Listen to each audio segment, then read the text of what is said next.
All right. How's everyone doing? Enjoying the conference so far? Good. My name's Kyle Simpson. I'm thrilled to be here and speaking at the conference. And I go by Getify online, so in any of the places that it's useful, relevant, GitHub, Twitter, all those things, you can find me by Getify. I expect that you may have some differing opinions from the things that I share today, maybe some questions. So I hope that this is an ongoing dialogue, not just today. Reach out, feel free to reach out and tell me that I'm completely wrong on something. That's perfectly fine. If you're interested in the slides for today, that's the URL. All you need is the part that's in yellow. But the slides for today are up there.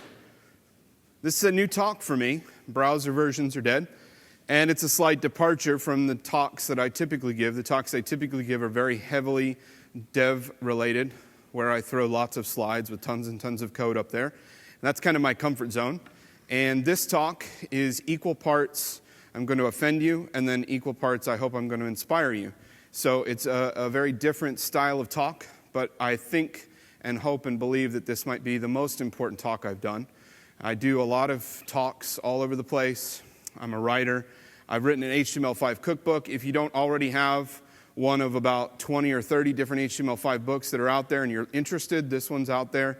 This is a discount code if you're interested in getting 50% off of that particular book.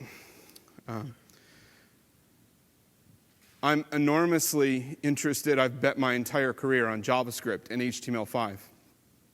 And that's part of the backdrop for where I came to the message of this particular talk. So I think you'll see that in the passion of the open source projects that I'm part of. I've got another talk that I've been doing for a while and also very passionate about it. If you're interested in the slides for that, again, the yellow, this is talking about using native HTML5 APIs, the JavaScript APIs, in a responsible way. It's not to tell you to stop using it, it's to tell you to stop doing so in an irresponsible way. I've got an open source project behind that particular talk. So if you're interested in the JavaScript and native HTML5 space, you might take a look at some of those slides. I think there's also some videos of this talk that should be going up soon. Another open source project that I've been working on recently that I'm very passionate about. Some people know me from the script loader world. I wrote Lab.js, which is a dynamic script loader. Lately, my open source passion is really focused around templating because I think a lot of templating engines are doing it wrong. I've written a different templating engine with a different take. And I'll just leave you with, I won't go into that much, but I'll just leave you with saying the reason why I believe that Grip's templating engine is remarkable is not for what it can do, but for what it cannot do. It's a restrained approach to templating that tries to, again, encourage responsible usage of that technology. So that is a link to a playground where you can test out Grips. Okay, so let me provide you a backdrop a little bit. I've shared a little bit that I'm a developer. I'm passionate about open source. I've written about these things, bet my career on JavaScript and HTML5. But I think that some of the things that I'm going to say to you today might come off as rather aloof and sort of ivory tower if you don't understand where I come from. And where I come from is a 12-year career working for product and service companies, working as a consultant, working in this industry, in the depths of this industry. And I have seen all of the bad horror stories that you could possibly imagine about working in the cross-browser environment, this environment that we deal with, which I'll call browser diversity. So I have been there, and I am still there. I work full-time as an independent consultant and contractor, working for clients, having to deal with the stresses of what they ask for versus what the tech can do. And this talk comes from taking a step back, looking at this industry from a higher view, a higher plane, if you will, to say maybe what we've been dealing with in this browser diversity, which is actually a euphemism for raging hellish nightmare. It's a step back. What is this industry to us? How are we interacting with the industry? How are we driving the industry? And have we been doing it perhaps wrong? So first, this is a chart. It's not a terribly interesting chart, but there's a couple of things that I just want to point out on this chart. The top green line, that's the trend of Chrome users, the percentage of market share. This comes from StatCounter, obviously. In the middle, you'll see kind of diagonally going down is sort of a bright blue line. And that bright blue line is IE 8. And then intersecting with it is a lighter blue line, that's IE 9. So you see IE 8 and IE 9 have transposed positions. Orange there in the middle is Firefox, and then down at the bottom, I have IE6 and IE7, respectively. So the good part about this particular thing is that we've got standards-based browsers that are on the rise, and I will include IE9 as a standards-based browser. I know that's heresy for a lot of developers, but the standards-based browsers are on the rise, and the browsers that are based on older standards are on the decline. Notice what I said, the browsers that are based on older standards. These are not browsers that completely eschewed the concept of standards. Even IE6 was the best browser that it was when it was released. The problem was not that it's not a standards-compliant browser. The problem is it didn't keep up with the ever-evolving standards. So understand that standards-based browsers, the current standards are on the rise, and the old standards are on the decline. That's a good thing for our industry, but I think a lot of people get this perspective skewed. So when we start dealing with this hellish, raging nightmare of browser development and how hard things are, and we as developers try to find any which way that we can to blame things, one of the most common ways that we deal with these problems is to blame the browser. Many of you probably know Douglas Crockford. He's famous for putting up this slide, IE6 must die. There's whole entire campaigns around trying to kill off a browser, which is sort of an interesting anthropomorphism of a browser. Why do we need to kill the IE6 browser? Have you ever stopped to think, why does IE6 need to die? Well, Douglas Crockford says IE6 needs to die because he's blaming the browser. I'm hoping that maybe as a result of this talk, after offending you, I can inspire you to think slightly differently about that particular question. Another way that people deal with the problems is that they insult the user. Somehow, if a user is using an older or out-of-date or less standards, current standards compliant browser, somehow, some way, the user must be at fault. My grandma must be at fault because she's still using IE7 or IE8. It's her fault. And by extension, I guess, because I'm a responsible developer, it's my fault for not going home at Christmas and changing her browser and changing the Firefox icon to look like IE so that she thinks she's using that when in fact she's using Firefox, right? That's what, there was a whole campaign of people that said, go home at Christmas and change your browser icon. I guess by extension, it's my fault. So they insult the users. Now, warning, there's an offensive slide coming up here in just a few seconds. If you do not like offensive wording, please divert your eyes. I've given it a couple of seconds before it comes up just to make sure. I've tried to blur out the most offensive words on the page. Didn't exactly get there. This is a site that actually I just recently saw. I don't know how long it came out. But it's part of a trend of people that have developed projects to try and deal with the problem of IE at the source, if you will, at the source of the website by installing various banner messages or pop-ups or things like that to instruct and educate the user. In this particular case, the messaging that is suggested I find to be rather insulting and degrading to users because it assumes that users are like you and me and we understand the technology and we understand the fact that we're working on a, quote, inferior browser. And so we insult the user by telling them, what on earth are you doing? This site is far too good. There's far too much talent and skill that went into the building of this site. You should not be degrading the experience that they intended for you on this site by using such a terrible browser. That is essentially the message of this particular project. Stop and ask yourself, that makes us feel good. It makes us feel good to say we're fighting the good fight. We're fighting the good fight to kill off a bad browser that is, quote, holding back our industry. But stop and ask yourself, for the real end user that does not understand the technology and simply understands whether or not they can click on a picture on Pinterest, for that user, does this banner help them? For that user, is this banner moving the web forward, or is this banner holding us back? Is this part of the problem? Another approach, considerably more disturbing, we like to scare the users. Now, this site is, obviously, it's probably a joke. This site is remarkable in a couple of ways. I think this site is more evil than the browser that it purports to denigrate, in particular part because of the HTML and CSS that they use on this particular site. This is some of the worst design, that I've ever seen. And I guess they're saying, well, this is what IE does to the web. But a developer sat down and chose to intentionally create a really terrible looking site. It looks the same when you pull it up in Chrome 22. So are they pushing the web forward with this message, or are they holding the web back? I like what it says at the bottom. It says, this site is dedicated to preserving and expressing the humor and controversy around the intrusive introduction of Microsoft Internet Explorer. For those of you that were in the industry when Internet Explorer came around, it was intrusive, but in a really good way. Because guess what it was intrusive against? The terrible Netscape days. The old Netscape. We'll come back to Netscape in a moment. Microsoft Internet Explorer was responsible for some of the most incredible advances in the web technology platform that we have today, including Ajax, including a number of others that I could spend time on. Is it really all that evil? Another approach is to punish the users. I was particularly offended, but then I found out later that this was mostly a tongue-in-cheek joke. But I can imagine if my grandma were on a website and she were trying to buy something, maybe from Pinterest, and this particular thing popped up, and it said, let me scare you by telling you that you're going to have to pay an extra tax if you continue this transaction in that particular browser. A number of amazing assumptions are happening here.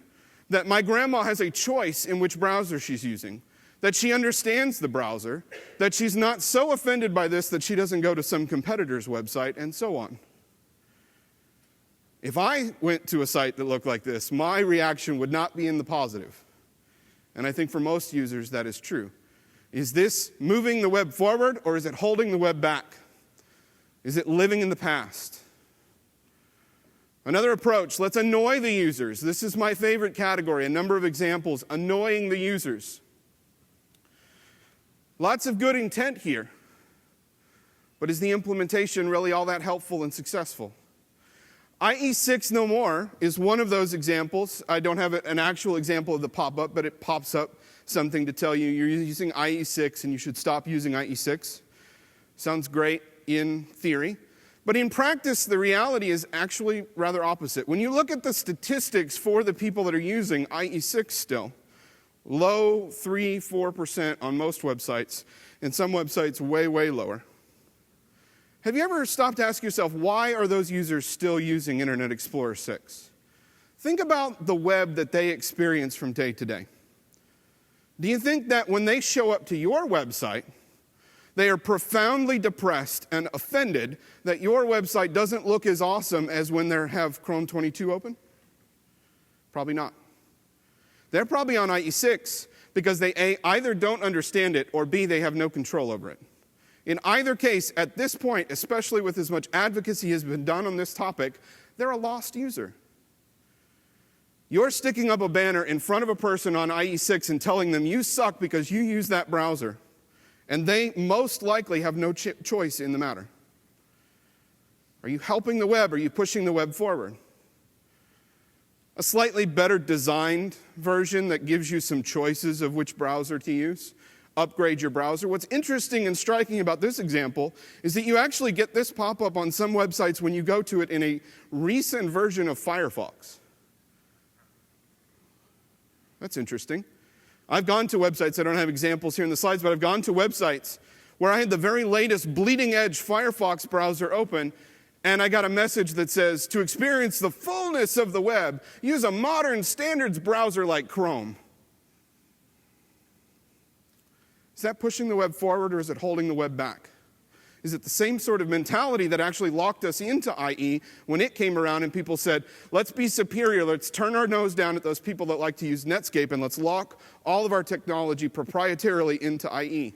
Is it that same mentality that set us on this bad course?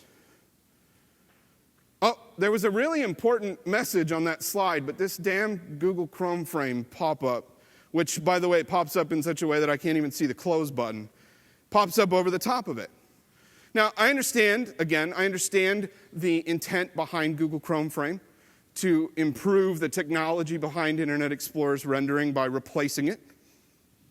Sounds good in theory. How many of you have actually studied how well your sites actually render in a browser like IE9? One of you. Most of you, I'm willing to bet, assume that IE9 renders roughly the same as IE6, which is a dramatically terrible assumption. It's a terrible assumption, but that is what drives this industry right now. Hatred of IE because it's slower to update than Chrome and Firefox. Therefore, no matter what they put out, is always going to be behind.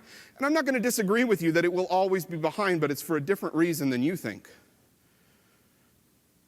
So when the makers of this decided to provide an option for IE6 users, they unfortunately had this out for over a year before they figured out how to get around administrator access on Windows XP. So most of the people that were stuck with IE6 had no choice to install this. And then they similarly started popping this up in IE9. And at the time, I was a regular IE9 user. Again, I know that's terrible to admit in the developer community. But this pop-up would regularly come up on some blogs that I like to read. And it annoyed me to no end. I have a fully standards-based browser. It's a slightly less fast updating browser than the ones that you choose, than the ones that Google likes to push forward. But it has an amazing amount of technology built into it. It is light years ahead of the previous version of it. It made more progress in that one version jump than most browsers make in 10 version jumps. And yet you're insulting me by telling me that my browser is somehow not quite good enough. This is another one, slightly older. It's remarkable, it's hard to see because I don't highlight it here. It's remarkable that this actually recommends upgrading to Internet Explorer 7. So you know this is from a while ago, right? And it's listing Chrome 2.0 and Opera 9.5, some really old browsers. What's interesting about this particular pop-up, though, is the way that it's designed, access to the rest of the page is prevented. The idea is to force the users to close the dialog. And actually not to force the user to close the dialog, but to force the users to go somewhere else if they're in that browser. So we're going to show you a little bit of the surrounding interesting content on our website, and then we're going to block you and say, nope, sorry. You have no option to view this page. Even if you would choose as a user to accept a slightly degraded experience or even a completely broken experience with the CSS, you have no option because we stick up this dialog because we are superior to you, and by we I mean the developer community. We are superior to you, the user. We've decided that you should not be viewing our content in your browser. When I frame the discussion that way, do you feel like we are moving the web forward with that attitude? Honestly, ask yourself that question. Again, I don't highlight a lot in what this guy says, but this is a user that posted something to, I don't know if it's a guy or girl, but I assume, somebody posted to an email thread about Gmail. And what's interesting is what he says is, bottom line, I'll upgrade to a slightly more modern browser when I want to, not when some ultra-stupid command from Google orders me to do so.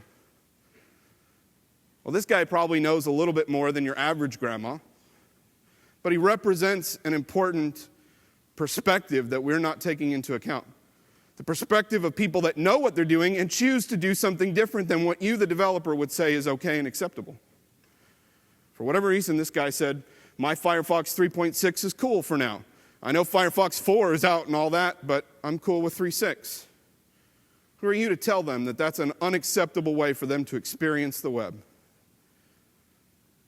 This guy obviously had a lot of rage in what he was saying and the words that he was using, and there was more emotion behind his words than even he typed, which is unusual in the web because it's actually the opposite.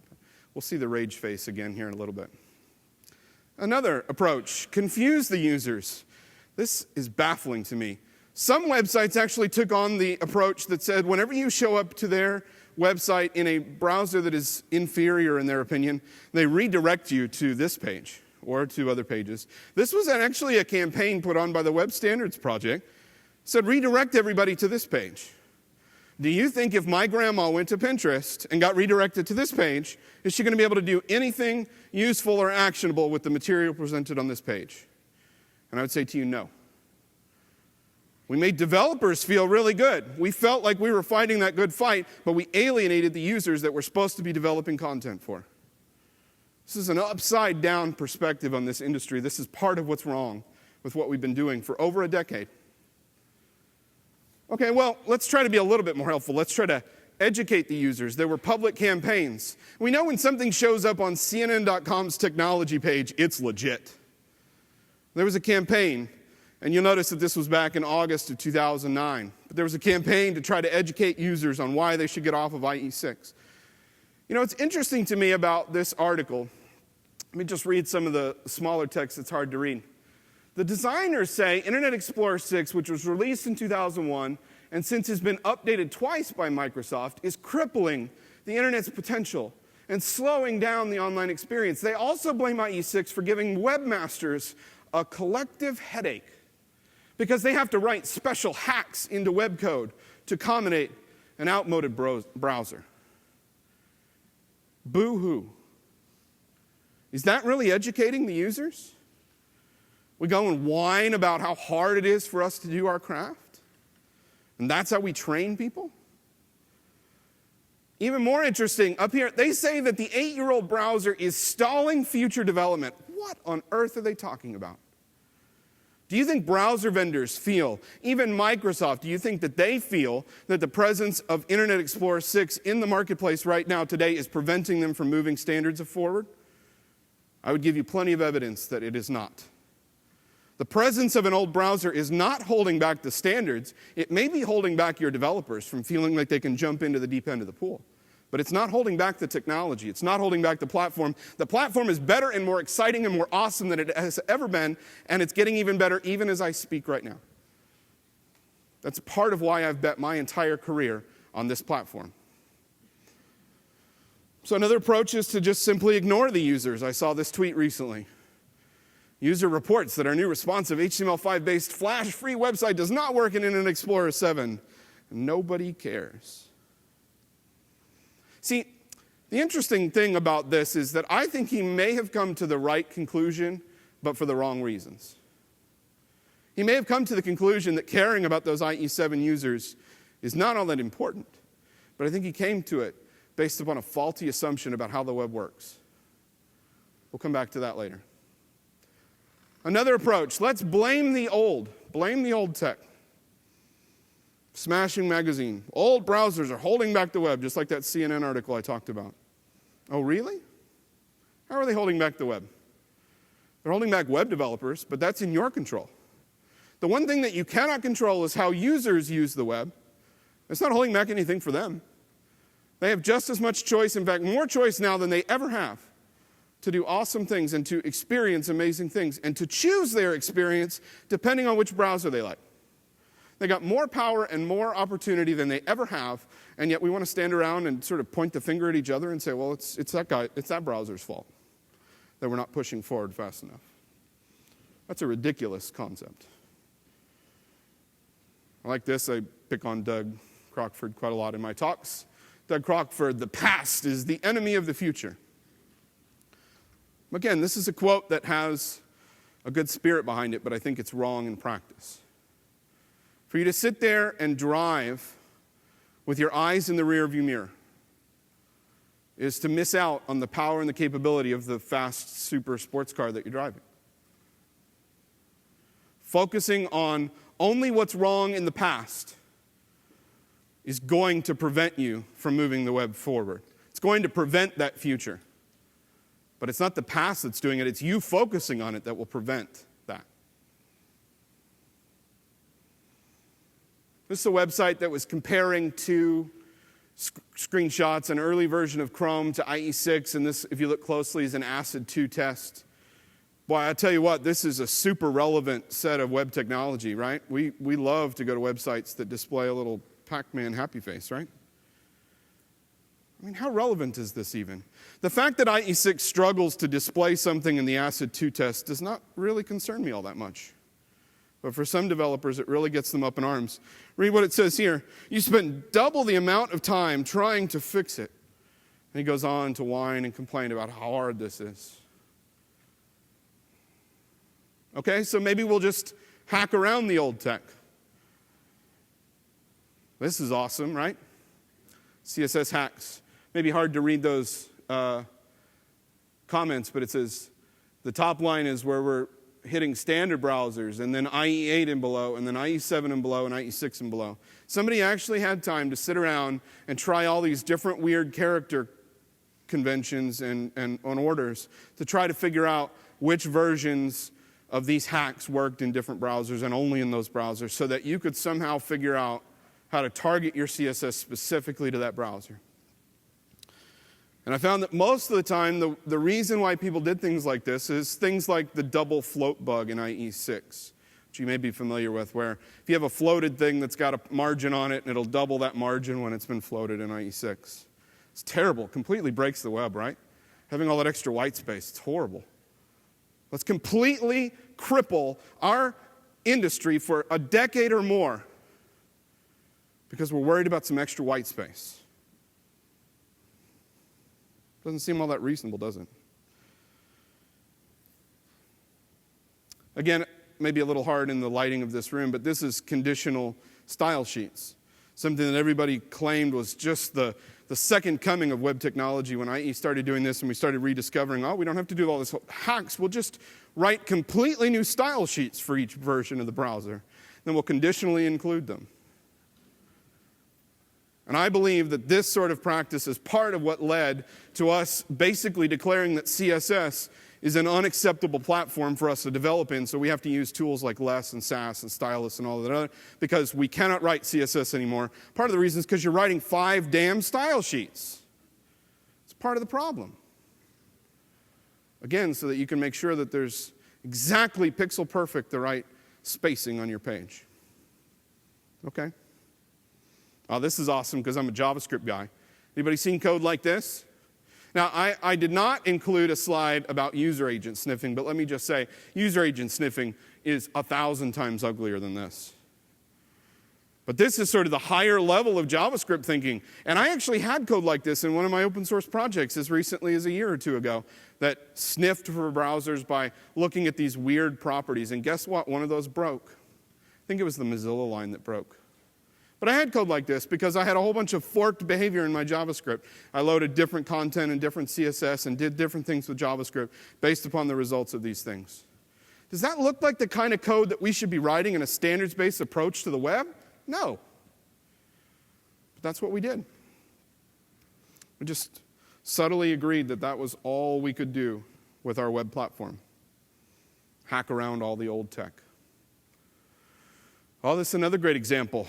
One of my favorites. DOM-ready detection. Traditionally been one of the most difficult things to get right. Somebody, a guy named Diego Perini, came up with this idea a while ago, and it's been heralded as the solution to Internet Explorer for DOM-ready detection. And it's this crazy hack that tries to move the page and detect the scroll event because it knows that in Internet Explorer you can't move the page until the page is ready. So it sets up a timer and tries to move the page and detect whether or not that page actually scrolled a little bit by 1 pixel, and then it says, okay, the page must be ready. As opposed to the DOM content loaded event, which the specifications talked about years ago. IE was a little slow to that game. So our choice was, could we fall back to a more traditional approach like window.onload, or do we put crap like this into our code and leave it there for decades? This stuff is going to be around forever. Are we moving the web forward by constantly living 10 years ago? I say no. This code works. It's clever. Lots of blog posts praised him. In fact, I used some of his code in one of my projects. So I take full responsibility as being part of the problem. I'm trying to take a step back and say, can we fix this problem? IE6 transparent pings. This is a favorite of a lot of people. We got so enamored with our ability to do partial transparency in 24-bit pings that we foisted upon IE6 a whole slew of crazy hacks to hack around transparent pings. I'm not even going to get into the tech of how they did this stuff. But there's dozens, and if you search on Google, dozens and dozens and dozens of different IE6 ping fix hacks. You know what the best solution to this problem is? Use an 8-bit ping. Why? It works in IE6, it degrades well, or decently in IE6. The pixels that are partially transparent just don't show up at all, and the pixels that are fully transparent show up, and everybody's cool. Do you think that a user on IE6, again, that's been surfing around the web and seeing a terribly broken experience for years on end, do you think they're going to show up at your site and say, oh my God, I cannot use this site, I cannot buy a product from you because your logo has jagged edges on it? What in the hell are we doing crippling our industry with this sort of mentality? Now, let's leave aside for the moment that there aren't that many tools that actually helped us create 8-bit pings. I hate Adobe Photoshop for that reason because they still don't have the ability to do 8-bit pings. But there are tools out there to do that. And it solves the problem for you, and it makes the files smaller. Sounds like a win-win, but for some reason, we have this propagation of all this crazy hackery.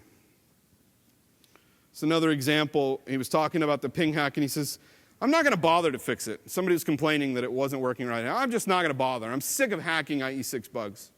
It's the frustration that a lot of developers finally get to. It's sort of like the 5 stages of grief. You eventually get to the point where you just don't care anymore about IE6. Some people have not yet arrived. Okay, so what about lipstick on a pig? How about polyfills and shims?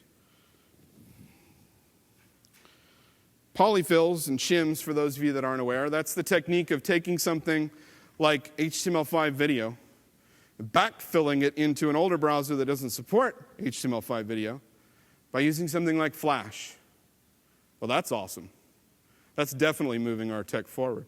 Actually, to be fair, Flash is responsible for most of the awesome stuff that we have in the HTML5 web platform. Most of you maybe haven't admitted that to yourselves yet, but Flash is responsible for that. They pioneered the way. They did so in the wrong way. And I don't like Flash, and I'm not a Flash supporter. I wrote a lot of Flash code in my career before finally swearing it off and embracing fully what the HTML5 open platform is. Falling back to Flash in 2012, in late 2012, is the opposite of what we should be doing to push our platform forward. Adobe has abandoned Flash. Why in the hell are you still using it? Oh, because our site couldn't possibly work if the only way that a user could access that video in IE8 or IE7 is to click a download link and watch it in a native viewer. Couldn't possibly work. Why did YouTube decide that it was better to propagate this problem on our industry again for at least a decade, instead of simply saying, the tech is there if you want to use it, and if you don't want to use that tech, here's a fallback? Why do they have to go to so much trouble to completely erase and blur all the lines between the tech? We'll get to that lie a little bit later. Another approach. This is one of my favorites. Not. Let's whine about it. It just takes so much time and effort to develop and make things work in IE6. Just so hard. I've seen blog posts where people talk about spending as much as 50 to 60% of their web development budget, their time of their developer team, trying to work around old problems in IE6. If you are, in today's day and age, spending 50 to 60% of your time using open web technology and then figuring out some way to hack around those features for a browser that has been out for more than 9 years, you're doing it wrong. Let me say that again. You're doing it wrong.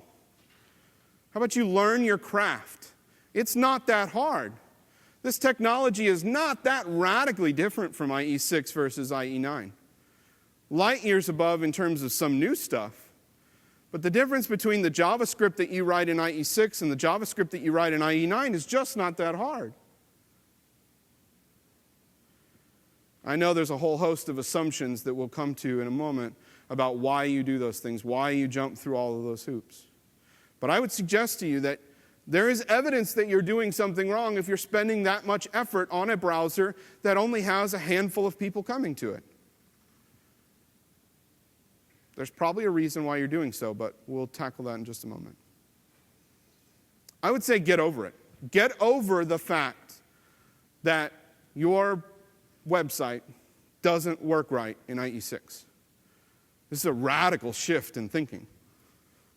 Get over the fact that it's broken. Get over the fact that there's some extra space on the page. If it takes you 60% of your development budget to fix that space, get over it. Or learn your craft, or one of the two, or both. How about having designers that understand those problems and design things so that they accommodate the fact that if there's some extra space, they take that into account and it doesn't completely break things? You see, there's some examples where those things are not just cosmetic, like they'll force a button to be halfway off the screen so you can't read the button. I get that. How about you design so if it's halfway off the screen, it's still readable? There's a novel thought. How about you build the tech in that way? It's much, much easier to simply allow a button to overflow its container than it is to go and use one of those old IE6 hacks to fix the double float margin bug. Much easier. In fact, you won't be spending 50 to 60% of your development budget by allowing that to happen, because that's just the default. Overflow visible is the default. Just let it happen. Let it break. Get over it. You know, Nicholas Zakis, I'm a huge fan of him. I put him in a lot of my talks. I praise a lot of the things he did. He had a very, very interesting and useful blog post. I really highly encourage you to go and read some of the same emotions that I'm sharing with you today. Again, the address in yellow is all that you need. Nicholas Zakis basically called us out as an industry and said, it's about time that we stop justifying our jobs by blaming Internet Explorer for all of our problems. It's about time. Another approach, because we're still not ready to admit what he's saying, another approach is we'll just avoid the new technology. Rounded corners, gradients, and box shadows. Oh my.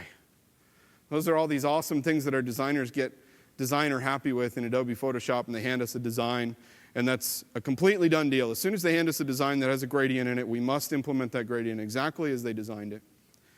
Because the truth is, somebody mismanaged in product management at your company and showed that design to the client and got them to sign off pixel perfect in it in their contract before they ever consulted the technologists. This is exactly what happened to me about 7 years ago. I was working for a digital design agency who will go unnamed, but you've heard of them. And I was working on JiffyLube.com. Big site, one of the big sort of feathers in my cap of my career to that point. I'm getting to work on a huge site like that, and they tasked me with this full redesign of Jiffy Lube. Exactly what I said. The designers had chosen to sell a particular design style to the clients at Jiffy Lube long before they'd consulted any of the technologists. And again, this was 6 or 7 years ago. The concept of CSS3 gradients was just a sparkle in somebody's eye at that point. It technically existed in maybe some of the bleeding edge browsers at that point, but it was not something that we could rely on. So what did I do? Not particularly proud of it, but I spent 3 weeks working on a crazy markup that had 18 nested divs so that I could apply this corner rounded radius effect in a reusable way to all of these content boxes across their page. And it was using a background image here, and then it blended another background image for the corner and another one, and then it had a double pinstriped border around the content box. It was beautiful until you did view source. I had job interviews for years after that, and I had to admit, I worked on a big site like JiffyLube.com, but please don't do view source. Please don't look at the markup that I put out there. Untold millions of users downloaded all that extra crap. Not entirely my fault, because my job was to do something. I was told to do it. I had no discussion. I had no say-so in the matter. And that was the best I could come up with. I hope that I'd be better today. I also hope that I'd stand up to somebody at this point. Maybe not. Another example from my career. This is showing off rounded corners. I found this on the blog post. And essentially, the message of this blog post is how awesome they are, because they figured out how to do that single pixel notch on the corner of these boxes in a way that simulates just ever so subtly, probably more so than you can even see in this low light, a rounded effect on the outside of their corners. You can see it when it's up close, but can you really tell that ever so subtle rounded corner? Example from my career about this is I was working for a company a few years later after the previous one. I was working for a company that built an intranet application. By that intranet, I mean it a little bit more broadly than what you think, but it was an e-commerce web application that was specifically deployed internally inside of companies, and it was specifically controlled what types of browsers could be used. But there was a somewhat breadth of exposure of those browser versions. So we had to support IE6, of course, because all corporate companies have to support IE6. Then we had to support up to, at that point, IE8, and then eventually they were going to do IE9. We also had to support Chrome for some bizarre reason. IE6, 7, and 8, for sure. We also have to support whatever the latest of Chrome is. Ignore Firefox, but make sure you support Chrome. Okay? So then the designers handed us down from on high a design that called for rounded corners. Guess what? We can't do rounded corners with CSS in IE6, 7, and 8. They promised us that maybe someday we'll be able to do so in IE9, but we can't do so yet. However, we can do so in Chrome. This is an opportunity for us to use this new tech. And it's a perfect example of where a rounded corner has absolutely no bearing on the usability of this application. Zero bearing on the usability. It's entirely visual sugar. Perfect example of why we should use this concept of progressive enhancement and drop in those rounded corners only using CSS3. Some of you are probably guessing that the answer that I got back from my boss was, no, you have to make it use rounded corners in all of them, and you have to hack in some kind of crazy image rounded corner thing. Because I bet most of you have written code like that or seen code like that. That's not actually what my boss said, humorously. My boss actually said, you cannot use rounded corners at all because you can't do it the same way in all browsers. Really? We had a number of meetings about this. Kept trying to push on him as a development team. It's part of what the web tech is doing for us is they're coming up with all these new features, and we should be able to pepper in this new stuff in newer browsers and just allow it to gracefully not appear in older browsers. That's how it's designed. And he said, no. Until that's available in all browsers, we're going to do it. We're not going to fork the code. That's a good ethic to say we're not going to fork our code, have all those old hacks. But it missed out on the other side of it, how important this web tech is for us to embrace. Those poor rounded corners, they fell on the axe. Couldn't do them. So yet another approach to our concerns about the raging hellish nightmare. Let's just blame the new technology. This was great. A couple years ago, one of the officials at the W3C said, HTML5 is not ready. I want to tell you something. This was news to a bunch of us that were already using HTML5 in production, and to good effect. W3C came out and said, it is not ready, and he went through a whole litany of reasons why this stuff was still shifting, and you should not do so. At the heart, at the core of this, is a distrust in the ability to allow that diversity to happen in a positive way. A distrust in the democracy of the web. More recently and more famously, Zuckerberg blamed HTML5 for his company's failure to develop and deliver successfully on mobile using hybrid web and native technology. I'm not going to diverge onto that whole conversation because that could be a whole talk in and of itself, but and I do understand that in context he actually likes HTML5 and he's looking forward to the future. But the reality is that most of the industry, and more importantly, most of the clients out there that are paying your bills and forcing you to do things the wrong way, they only read the headline. So for years and years, we're going to be fighting this. I'm already fighting it with clients. I'm already getting clients emailing me saying, whoa, maybe we should back up on this whole HTML5 thing because Zuckerberg says it's not ready.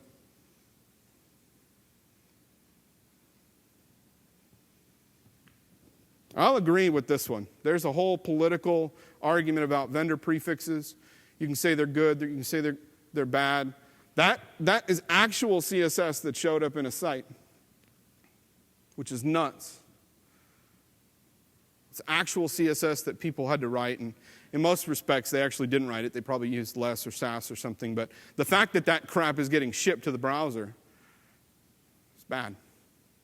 Now, again, there's arguments for vendor prefixes, arguments against vendor prefixes, but there's a whole bunch of people that say the reason it's vendor prefixed is because you're not supposed to use it in production yet.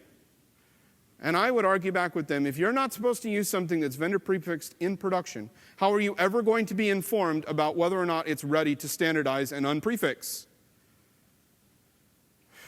That's a tough question. Again, we could have a whole days and days discussion about that. But there's a blaming of this new tech. We're blaming the fact that all those mobile developers went and started using mobile WebKit vendor prefixes. Bad developers, you're the problem for using that tech that was designed to be used. It's hard to read because I didn't do a lot of highlighting here. But this slide says, somebody did a survey a few years ago. I think it was 2007. They did a survey, and he displayed some of the major messages that came back. The survey was, hey, maybe we should stop caring so much about IE. Sort of similar to what I'm saying today.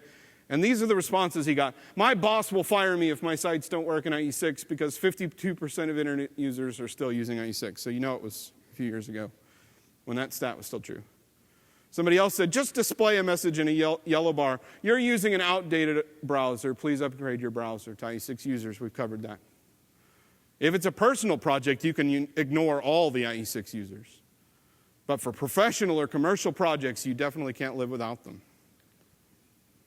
It's an interesting approach. And then finally, avoid using any features, ping CSS selectors, that are not supported by IE6. You see, in that one slide, I've shown you the entire broad range of approaches and responses that the development community has had to this problem of what do we do because the tech is still too difficult for us to make productive and efficient use of. Are we out of excuses yet? This entire talk, the first 3/4 of this talk, I've been laying out all the excuses that we as an industry use for the problems that we laid out, this hellish, raging nightmare that we laid out.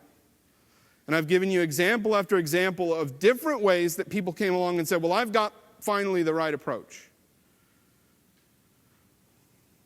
So we're going to make a shift in this last bit of the talk. We're going to make a shift and we're going to say, let's stop blaming all those other things and let's blame the lies. What are those lies? What are those lies?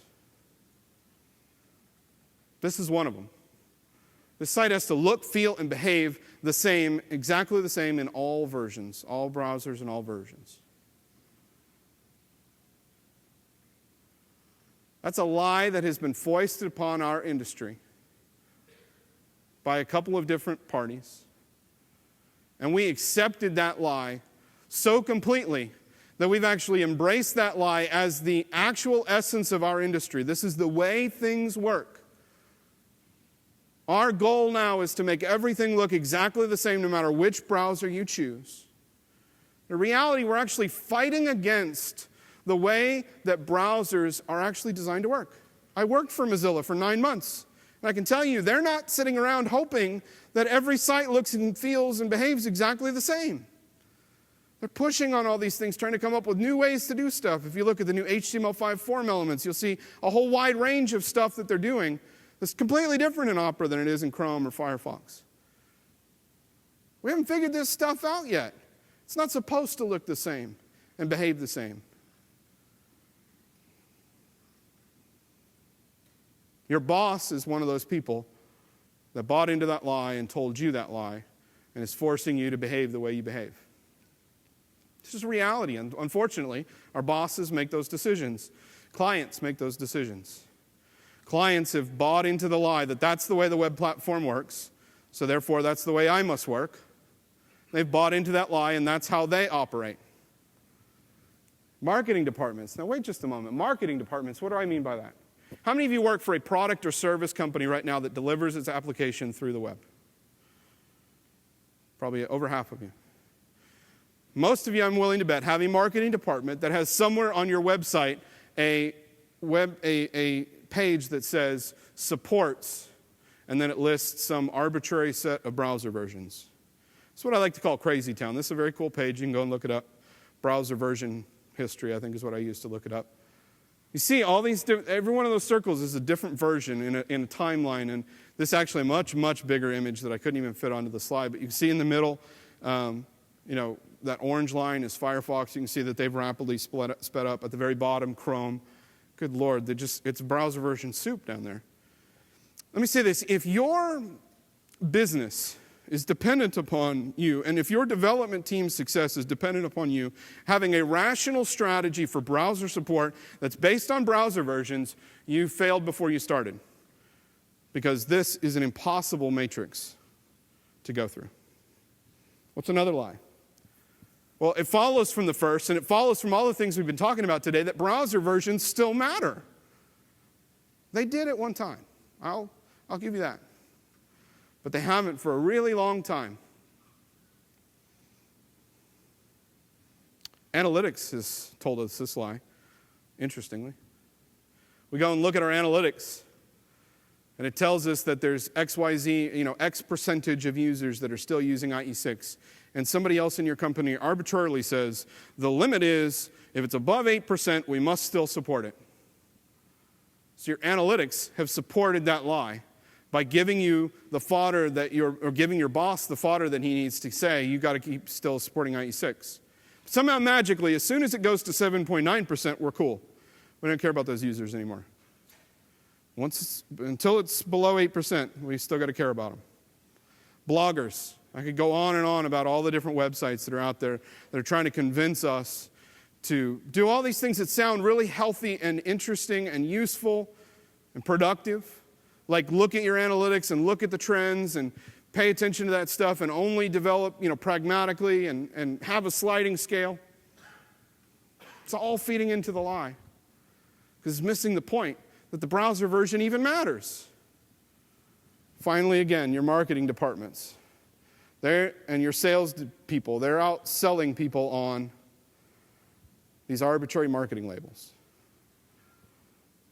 Arbitrary labels that have been placed upon a particular set of features, and somehow we lock ourselves into that. This is what I call lazy web. Instead of using the tech, which we'll see in just a sec, instead of using the tech that we know we have available to us, we just fall back onto a browser version. What's another lie? That every user matters. This is a little bit more controversial for me to say. I'm going to tell you that it is a lie if anybody in your organization believes that every user matters. I was working on Southwest.com, Southwest Airlines homepage redesign, again, back at that digital agency. And late into the process, we were designing with JavaScript and all that. Late into the process, somebody came back to us and said, oh, but Netscape 4.7. Because we still have 100,000 people a month that visit our site on Netscape 4.7. If you're not still testing your site on Netscape 4.7, every user doesn't matter to you. That's a complete BS lie. And there's even older and more archaic ones than that. You have made those choices and you sleep well at night because somebody else decided for you where those percentage cutoffs happen. But every user does not matter. Every user is not more important than what's happening as a whole as our industry, what's really holding us back. So I say we embrace this tech. Things like feature detection. This is some code from Modernizer. It's a great library. I highly encourage you to use so. Look, it's testing for window.post message. No user agent detection to try to check for whether or not the browser might, we guess, have post message. It just directly checks if the feature is there. Other development industries look at us and laugh that this is a relatively new thing for us. Years and decades ago, other development industries were doing the same thing. By the way, I know I may be going just a couple minutes over, but we got started late, so I'm finishing, I promise.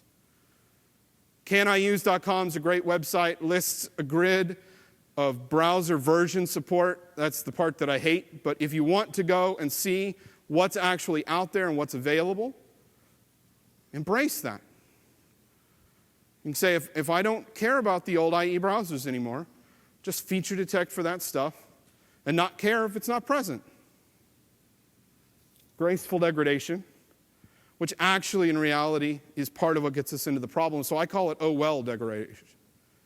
Remember I said earlier this guy came to the right conclusion for the wrong reasons. I'll tell you the right reasons that you should stop ignoring the IE7 users. Because fundamentally their experience in your site is not going to be defined about whether or not that XYZ feature is there or not.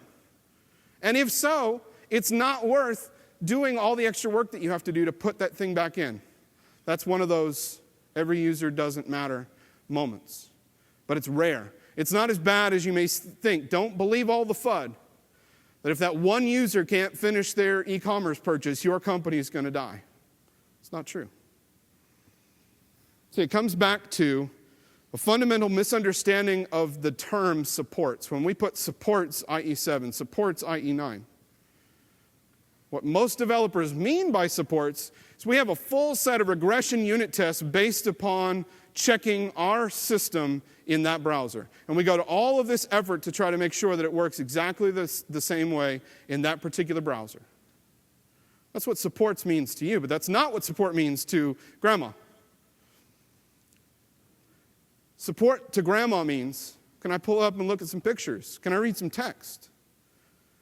We have to be brave enough to allow our sites to look less than optimal and behave less than optimal and still give that comment. That's the democratic nature of our web that we've been ignoring. You should allow grandma on a really old browser, if that's what she chooses or for some reason has to use because she's at a public library, allow her to still see the content. And don't be so upset about the fact that your button's not perfectly aligned or that it's not even there. Regressive fallbacks. There's some code that I wrote for an open source game that I built. File reader allows us to read files locally and get their contents. Get it as a data URL. Guess what? Not every browser has it. Safari 5.1, a relatively modern browser, still did not have file reader. So I have a very simple regressive fallback that falls back to Ajax. Just uploads the file and grabs the data URL. It's not that hard. Progressive enhancement. Polyfills and prolyfills. These are negative things. They're holding us in the past, focusing on the past. I'd like to call it reactive design. It's a lot more than just responsive to the screen size. It's reactive to the capabilities of the device and the browser. So earlier I said the browser diversity was a bad thing, and now I'm saying that it's a good thing. The DNA of our open web platform is do not accept the status quo. Keep pushing. They're going to keep pushing. You should keep pushing. So we have to retrain people like our bosses. Tell them that the total cost of ownership of crappy software like you've been writing for a decade is higher than good standards-based content. Retrain your clients that they're not always right. The fact that they tell you that it must have a rounded corner in every single browser is not always right. And retrain, finally, those marketing and sales departments. Friends, don't let friends obsess over browser versions. These things are a dead concept.